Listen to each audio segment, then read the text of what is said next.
बेटा जरा रुक जा, ये टोकरी भारी है, मेरे बूढ़े हाथ कांपते हैं, उठा नहीं पा रही। अम्मा, मेरा बाबू बीमार है, मुझे जल्दी शहर पहुंचना है, वरना उसकी हालत और बिगड़ जाएगी। माफ करना अम्मा, अभी मेरे पास जरा भी वक्त नहीं है। अरे तू तो नेक लड़का लगता है, मेरी मदद कर दे बेटा, तेरे सिर पे दुआ रहेगी। ठीक है, आप अकेली हैं इतनी रात को। अच्छा बताइए कहाँ रखना है टोकरी, मैं उठा देता हूं। सूरज टोकरी उठाने की कोशिश कर ही रहा था, तभी उसने देखा कि वहां तो कोई है ही नहीं। उसका दिल जोर जोर से धड़कने लगा। हे भगवान, ये मैंने क्या देखा? अभी तो यहीं खड़ी थी अम्मा, फिर अचानक कहाँ गई? नहीं नहीं, ये जगह ठीक नहीं है। डर और बेचैनी उसके चेहरे पर साफ झलक रही थी। वह तेजी से साइकिल पर चढ़ा और अंधेरे रास्ते में भागने लगा, लेकिन किस्मत जैसे उसका साथ छोड़ चुकी थी। मुझे यहां से निकलना होगा, बाबू की हालत और बिगड़ रही है, जल्दी शहर पहुंचना है।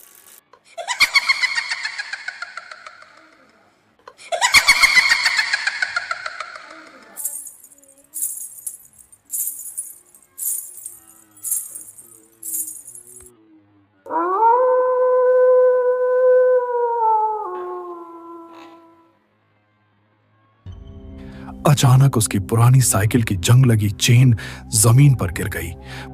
हे राम, ये क्या हो गया? अभी इस वक्त ही चेन गिरनी थी क्या? अगर मैं यहीं रुक गया तो पता नहीं क्या हो जाएगा। नहीं, मुझे किसी तरह चेन चढ़ानी ही होगी। और सूरज घबराहट में झुककर चेन चढ़ाने ही वाला था कि तभी उसकी रगों में खून जम गया। सामने वहीं खड़ी थी एक औरत, और वह औरत हूबहू उसकी पत्नी जैसी दिख रही थी। उस पल सूरज का मन मानो भर भरा कर टूट पड़ा। अरे तुम यहां कैसे? तुम तो घर पर थी ना? इतनी रात गए? इस सुनसान रास्ते पर कैसे चली आई? मत पूछो, मैंने रास्ते में एक परछाई देखी थी, वो लगातार मेरा पीछा कर रही है। मैं डरी हुई थी, इसलिए भागकर तुम्हारे पास आ गई। जल्दी करो, हमें यहाँ से निकलना होगा।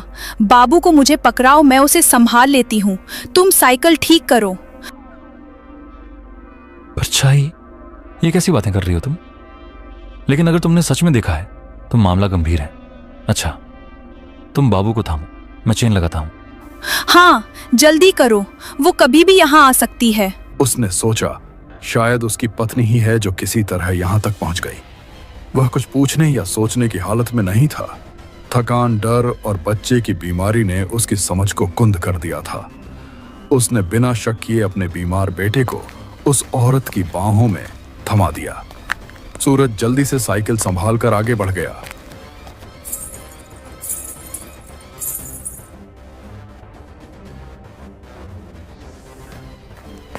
लेकिन कुछ ही दूरी तय करने के बाद उसके मन में अचानक अजीब सा खटका हुआ।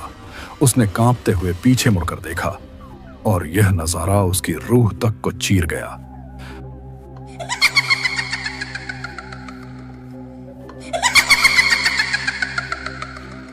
वहां उसकी पत्नी नहीं थी, सामने वही था जिससे गांव के बुजुर्ग हमेशा चेतावनी देते आए थे, छलावा।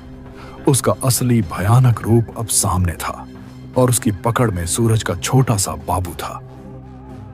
मेरे बाबू को छोड़ दे, ये मेरा बच्चा है, तू इसे क्यों ले आई? ओ मां, मैंने तो तुझे अपनी पत्नी समझा था। आंसू बारिश के कतरों के साथ मिल गए और उसकी दौड़ती हुई सांसें पागलपन की हद तक तेज हो गईं। वह ठोकर खाता, गिरता, फिर उठता और भागता रहा। उसके सीने में सिर्फ एक ही बात थी, किसी भी तरह बाबू को बचाना है। डर अब भी था, लेकिन उस डर के नीचे छिपा पिता का हौसला कहीं ज्यादा बड़ा था। मेरा बाबू मुझे लौटा दे। नहीं, ऐसा मत कर, मैं तुझसे हाथ जोड़ता हूं, मेरे लाल को कुछ मत करना, उसे मुझे दे दे। सूरज बेतहाशा अंधेरे में अपने बच्चे को ढूंढ ही रहा था। उसके कदम कांप रहे थे, दिल की धड़कनें तेज होती जा रही थीं। तभी उसकी नजर सामने पड़ी। वहां टूटी फूटी पगडंडी के बीच वही चुड़ैल बैठी थी।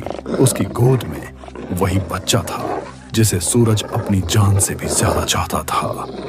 लेकिन उस वक्त उसके चेहरे पर एक रहस्यमयी मुस्कान थी, मानो वह जानती हो कि सूरज का डर अब उसके कब्जे में है। नहीं, ऐसा मत कर। मैं तुझसे हाथ जोड़ता हूं, मेरे लाल को कुछ मत करना, उसे मुझे दे दे। हे भगवान, अब मैं क्या करूं? किससे मदद मांगूं? हे भगवान, मेरा बाबू मुझसे मत छीनो। वो तो मेरी सांसों की डोर है, उसके बिना मैं जिंदा नहीं रह पाऊंगा। ओ परछाई, तुझसे मैं डरता नहीं, मगर मेरा लाल तेरा नहीं है। वो मेरी रूह का टुकड़ा है, उसे लौटा दे। अगर मेरी जान चाहिए तो ले जा, पर मेरे बाबू को छोड़ दे। मैं अपनी आंखों की रोशनी भी तुझ पर वार दूंगा। बस मेरा बच्चा मुझे लौटा दे। छलावा ने अपनी लाल आंखें चमकाईं। वह जैसे ही बाबू को चोट पहुंचाने के लिए अपना काला हाथ उठाता, तभी अचानक अंधेरे को चीरती हुई मोटरसाइकिल की तेज हेडलाइट उधर आ पड़ी।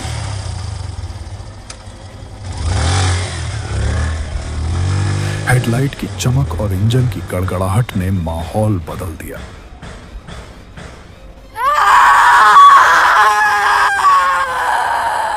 छलावा ने चीख मारी और अगले ही पल धुएं की तरह गायब हो गया। बाबू उसकी पकड़ से छूटकर जमीन पर गिर पड़ा।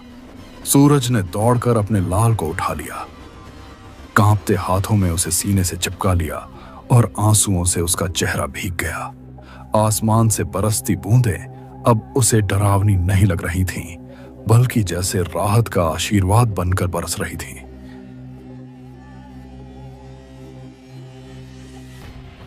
अरे सूरज, ये तू यहां इस हालत में? और ये तेरी आंखें लाल क्यों हैं? भाई, तू सही समय पर आया, वरना मेरा बाबू, मेरा लाल मुझसे हमेशा के लिए छिन जाता। किसने छीना था? कौन था यहां? वो कोई औरत नहीं थी, वो तो छलावा था। उसी ने मेरी आंखों के सामने मेरी पत्नी का रूप बनाकर मुझे धोखा दिया और मेरे बाबू को लेकर भाग गया। भाई, मैं मर ही गया था डर से। ये तो तेरी बाइक की आवाज थी जिसने उसे भगा दिया, वरना मेरा सब कुछ खत्म हो जाता। छलावा? हे भगवान, मैं तो रास्ते में बस अंधेरे में कोई साया देख रहा था, तभी मैंने गाड़ी तेज कर दी। अच्छा हुआ जो मैं यही रुक गया। भाई, तूने आज मेरी जान नहीं बल्कि मेरी पूरी दुनिया बचा ली। तेरी ये मदद मैं जिंदगी भर नहीं भूल पाऊंगा।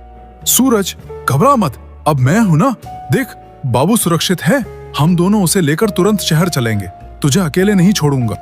उस अंधेरी रात में सूरज की यह कहानी गांव के दिल में हमेशा के लिए दर्ज हो गई। एक बाप की जिसने छायाओं और छलावे से टकराकर अपनी संतान को बचा लिया।